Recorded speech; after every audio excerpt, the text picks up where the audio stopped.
Have you ever heard of the Gilgamesh Flood Epic? The Bible flood account is original and not derived from the Babylonian flood myth as critics maintain.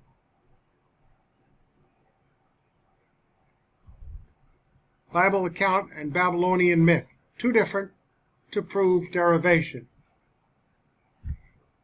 There are so many important differences in detail between the two accounts, the biblical being far more rational and consistent than the Babylonian, that it's quite impossible to assume that Genesis in any way depends upon the Gilgamesh Epic as a source, the Babylonian account.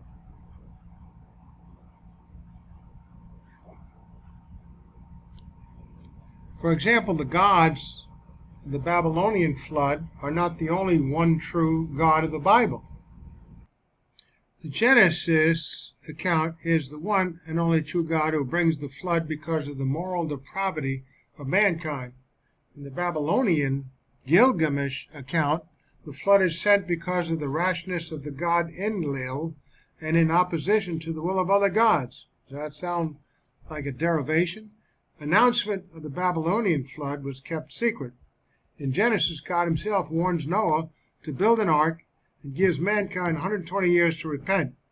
In the Babylonian account, the flood is kept secret by the gods, but Utnapishtim, the Babylonian Noah, is given a hint of the coming disaster by Ea without the knowledge of Enlil. Two different stories. The Babylonian ark and its occupants are different. In Genesis, the ark is 300 by 50 by 30 cubits, with 3 decks, and carries 8 people, 2 of each unclean animal, and 7 of the clean and food. In the Babylonian account, the ark is 120 by 121 by 120 cubits, with 9 decks, and carries all of Utnapishtim's family and relations, the boatmen, all are craftsmen or learned men, the seed of all living creatures, and all his gold and silver. Causes and duration of Babylonian flood are different. In Genesis, the flood is caused by the breaking up of the fountains of the great deep and the opening of the windows of heaven, and these conditions continue for 150 days, followed by an additional 221 days, during which the waters abate.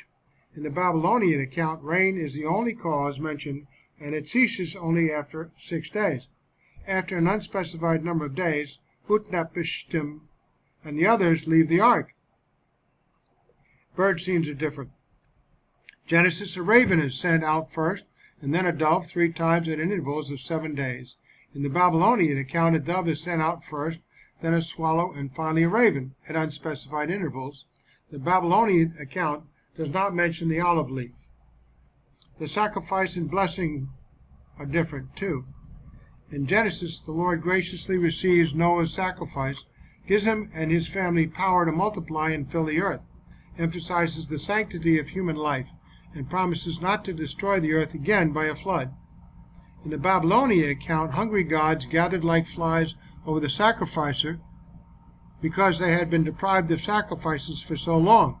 A quarrel ensues between the gods Enlil and Ea, and Enlil finally blesses Utnapishtim and his wife after being rebuked by Ea for his rashness in bringing the flood. Utnapishtim and his wife are rewarded by being made gods and are taken to the realm of the gods. Does that sound similar?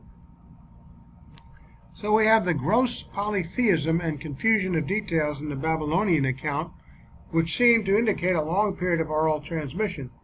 Nevertheless, since the book of Genesis contains God's inspired record of the great flood, the remarkable similarities of the two accounts make it extremely difficult to assume that the Babylonians received their flood account from a tradition that was transmitted orally for over 7,000 years from the time of the dispersion of nations from Babel to the late 4th millennium BC, when at long last it could be written down for future inclusion in the 11th tablet of the Gilgamesh Epic. But this is exactly what we would have to assume if Indians had been inhabiting North America continually since around 10,000 BC, and if writing was not invented until about 3000 BC. In fact, the fact that we have the names of some of these men together with their ages at the birth of their first sons and their total lifespans, indicates that a genealogical record was kept somewhere throughout the entire period. Because of parallels between the Babylonian and biblical flood accounts, the flood itself and the judgment of Babel could not have occurred before 10,000 BC.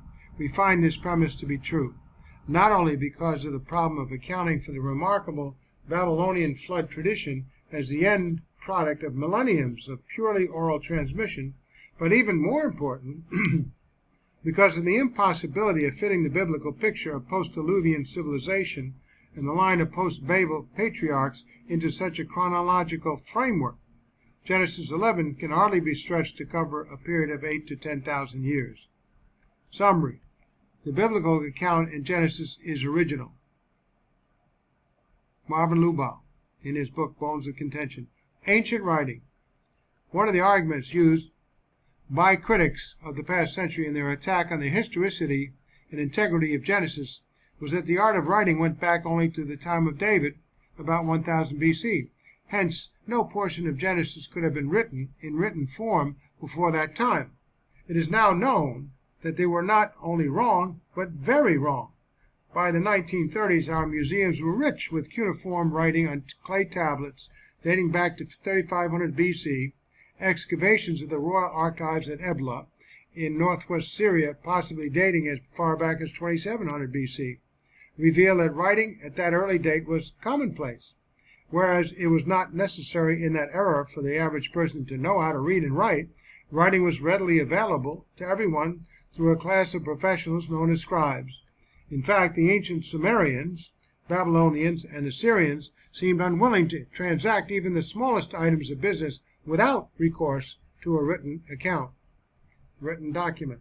This characteristic is dramatically seen at Ebla. It may surprise some to learn that a clear reference to writing is found in Genesis 5:1. This is the book, the written record of the generations of the offspring of Adam. TWOT, the Theological Workbook of the Old Testament, states the noun seper, writing, book, came to be used in Scripture, also of important legal documents or official letters and so on throughout. Look at all these passages. Several source books are cited in the Old Testament, such as the Book of the Wars of the Lord, the Book of Hasher, the Book of the Chronicles of the Kings of Israel, the Book of the Chronicles of the Kings of Judah, and the books of various prophetic histories. Several source books are mentioned as being woven into the Scriptures. The Book of the Generations of Adam, the book concerning Amalek, the Book of the Covenant, 2 Kings, and the Book of the Law and of the Lord Moses. This suggests that the art of writing was known within the lifetime of Adam, which could make writing virtually as old as the human race. To a creationist, this is not surprising. It is obvious that at the time of their creation, Adam and Eve knew how to speak. Just read to the account. Yet language is incredibly complex, and no one understands its origin. The ability to write is in the same magnitude of complexity as the ability to speak. Since God created our first parents with the ability to speak, it is reasonable to suggest that he created them with the ability to learn to write as well. A naturalistic evolutionary origin of language stretches credulity. Not only does the Hebrew word sephar, taken from the scriptural phrase, "This is the written account of Adam's ancestry," mean book or a complete writing, but the presence of Adam's name suggests that it was a written account owned or written by Adam, not just a written account about Adam. Genesis 2:4 to 5:1 gives evidence of being a first-hand eyewitness account of the experiences of Adam, possibly written by him on a clay tablet. The implications of this evidence for the origin of Genesis are staggering.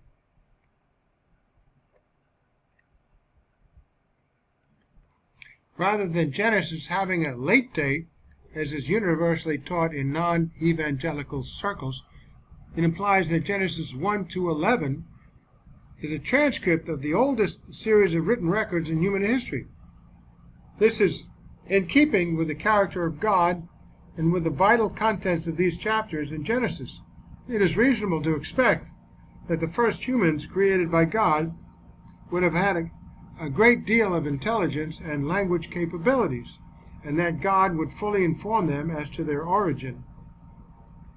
This research also confirms the idea that the Genesis creation and flood accounts are the original accounts of these events and were not derived from the very different and polytheistic Babylonian accounts. It also supports the fact that monotheism was the original religious belief and not a later evolutionary refinement from an earlier polytheism. This research further serves to falsify the widespread idea that Genesis 1 and Genesis 2 give conflicting accounts of creation. Just take a look at Genesis 1. It's a panoramic view. Genesis 2 pans in on the garden. Movies are made just on that very aspect. Start out with the big story, focuses in on the major story, a smaller group of actors. Well, that's very easily what happened here. It also suggests that the higher critical theories on the comparison and date of Genesis are factually bankrupt. Just as God has not left us in doubt about our destiny, so he has not left us in doubt about our origin.